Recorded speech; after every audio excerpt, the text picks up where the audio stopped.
Let's shift focus here on the news. Desertification, that's a term a lot of folks here in China are used to. It's the slow march of deserts into the plains and valleys. It's a huge problem here in China.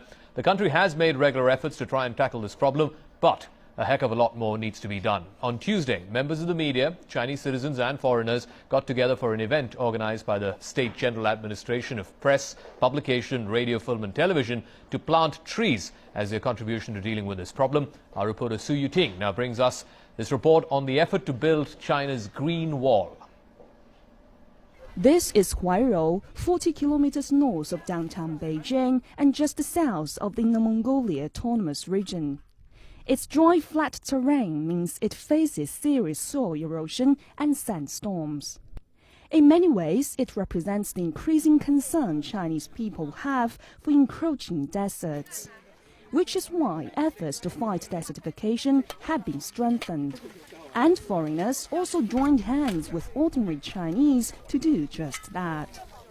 Phyllis Kamis is from Tanzania. She said the tree planting activity not only strengthened the friendship between Chinese people and foreigners, it also plays a significant role in environmental protection.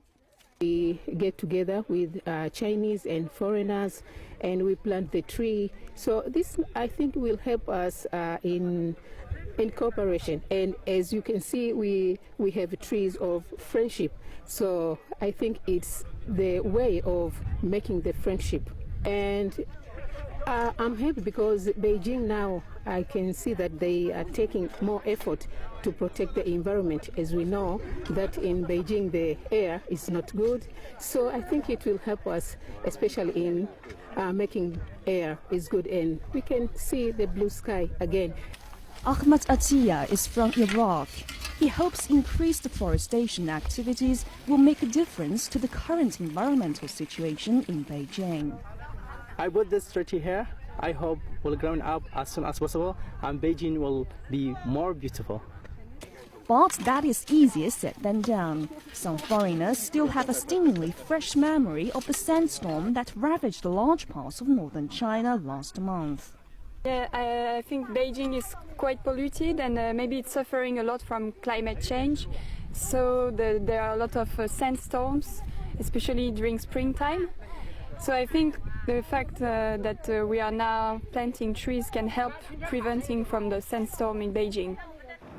Desertification is one of the environmental concerns that is moving up the agenda in China. The desert, aided by the wind, continues to encroach into China's valleys, choking rivers and claiming precious farmland. Tree planting has long been advocated as the solution to these problems. According to a report by the National Forestation Committee Office, volunteers have planted 64 billion trees since the government first encouraged the participation in such activities in 1981. But just planting trees isn't sufficient. Members of the public have consistently said forestry maintenance and protection should also be top of the agenda, as saplings need more care to ensure their survival.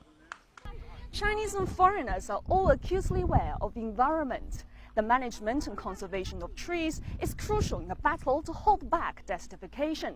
Building a great green wall into an effective buffer against the encroaching desert will be a long-term task. Su Yuting, CCTV, Beijing.